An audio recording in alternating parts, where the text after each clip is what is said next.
You may be seated.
You may be seated.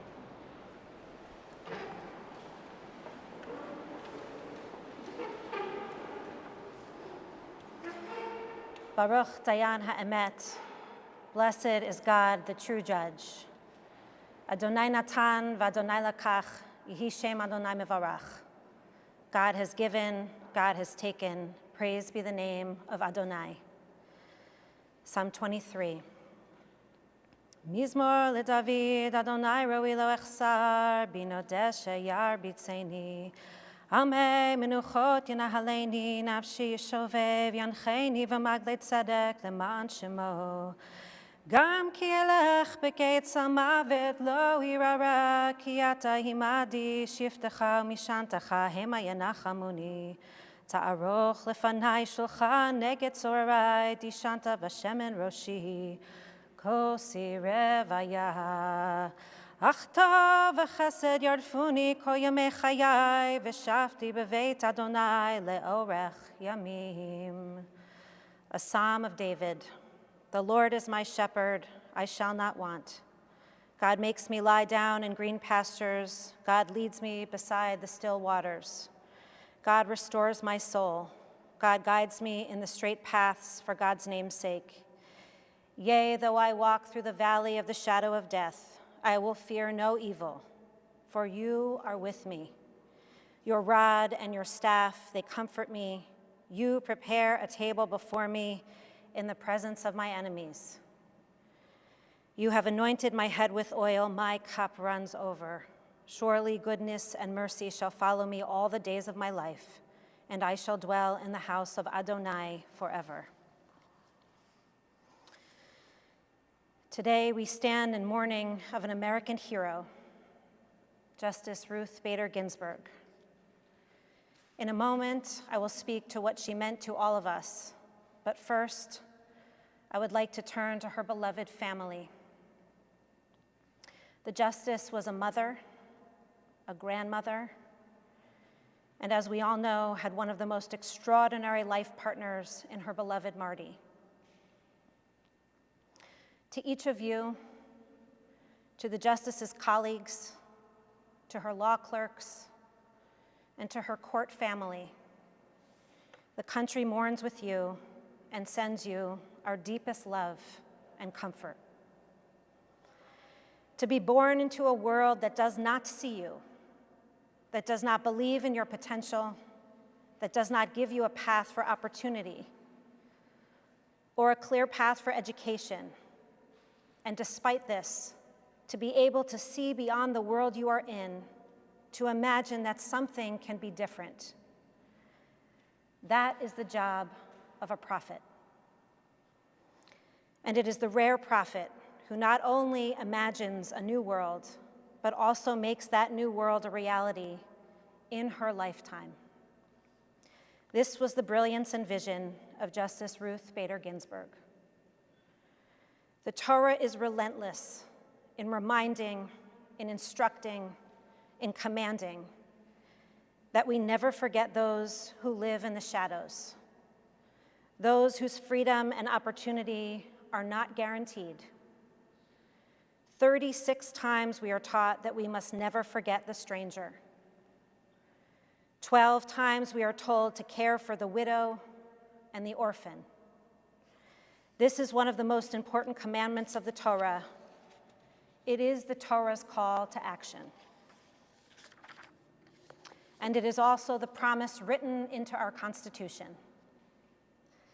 As Justice Ginsburg said, and I quote, "Think back to 1787. Who were we the people? They certainly weren't women. They surely weren't people held in human bondage. The genius of our Constitution is that now, over more than 200, sometimes turbulent years, that we has expanded and expanded."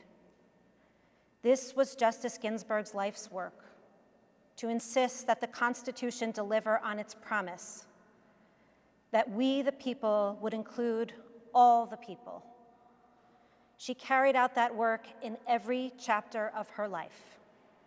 As an advocate arguing 6 times before this court for equal treatment for women and men, as a judge on the DC circuit, and as a justice on this court, and as a path-marking role model to women and girls of all ages, who now know that no office is out of reach for their dreams, whether that is to serve in the highest court of our land or closer to home for me as the rabbi of their community. Nothing could stop Justice Ginsburg's unflagging devotion to this project, not even cancer. Justice Ginsburg, midor lador, from generation to generation, we promise to carry forward your legacy.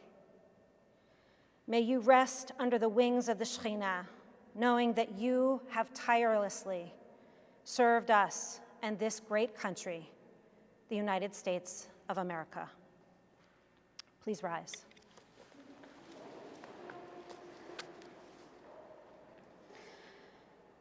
El male rachamim shochein b'maromim hametzei menucha nechona tachat kanfei hashchina b'malot kedoshim u'teharim kezohar harakia mazhirim et nishmat yitarucha batzir uleya sheolcha leolama Began Hayden to Hay Menuchata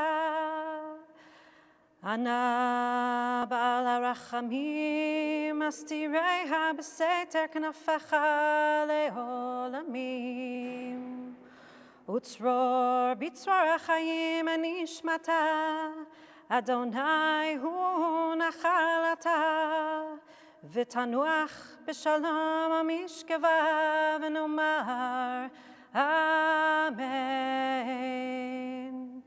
Exalted, compassionate God, grant infinite rest in your sheltering presence among the holy and the pure to the soul of Ruth Bader Ginsburg, who has gone to her eternal home. Merciful One, we ask that our loved one find perfect peace in your eternal embrace. May her soul be bound up in the bond of life. May she rest in peace.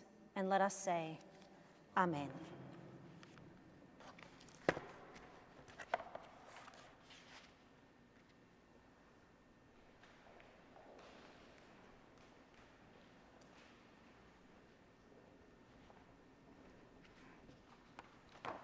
Thank you, Rabbi Holtzblatt, for those compelling words. Jane, Jim, the entire Ginsburg family, on behalf of all the justices, the spouses of the justices, and the entire Supreme Court family, I offer our heartfelt condolences on the loss of Ruth Bader Ginsburg. That loss is widely shared, but we know that it falls most heavily on the family. Justice Ginsburg's life was one of the many versions of the American dream.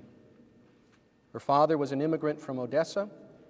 Her mother was born 4 months after her family arrived from Poland. Her mother later worked as a bookkeeper in Brooklyn. Ruth used to ask, "What is the difference between a bookkeeper in Brooklyn and a Supreme Court justice?" Her answer, 1 generation. It has been said that Ruth wanted to be an opera virtuoso, but became a rock star instead. But she chose the law. Subjected to discrimination in law school and the job market because she was a woman, Ruth would grow to become the leading advocate fighting such discrimination in court. She was not an opera star, but she found her stage right behind me in our courtroom. There she won famous victories that helped move our nation closer to equal justice under law, to the extent that women are now a majority in law schools, not simply a handful. Later, she became a star on the bench, where she sat for 27 years. Her 483 majority, concurring, and dissenting opinions will steer the court for decades. They are written with the unaffected grace of precision. Her voice in court and in our conference room was soft, but when she spoke, people listened. Among the words that best describe Ruth, tough, brave, a fighter, a winner, but also thoughtful, careful, compassionate, honest. When it came to opera, insightful, passionate. When it came to sports, clueless. Justice Ginsburg had many virtues of her own, but she also unavoidably promoted one particular one, humility in others. For example, on more than a few occasions, someone would approach or call me and describe some upcoming occasion or event that was important to them, and I knew what was coming. Could I come and speak? But no, instead, could I pass along an invitation to Justice Ginsburg and put in a good word? Many of you have seen the famous picture of Justice Scalia and Justice Ginsburg riding atop an elephant in India. It captured so much of Ruth.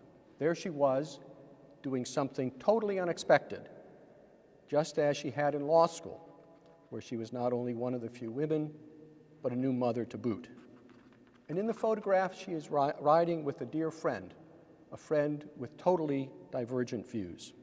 There is no indication in the photo that either was poised to push the other off. For many years, of course, Ruth battled serious illness. She met each of those challenges with a combination of candid assessment and fierce determination. In doing so, she encouraged others who have their own battles with illness, including employees here in the court. And she emerged victorious, time and again, against all odds. But finally, the odds won out, and now Ruth has left us. I mentioned at the outset that Ruth's passing weighed most heavily on her family, and that is true. But the court was her family too. This building was her home too. Of course, she will live on in what she did to improve the law and the lives of all of us. And yet, still, Ruth is gone, and we grieve. Let us have a moment of silence for reflection.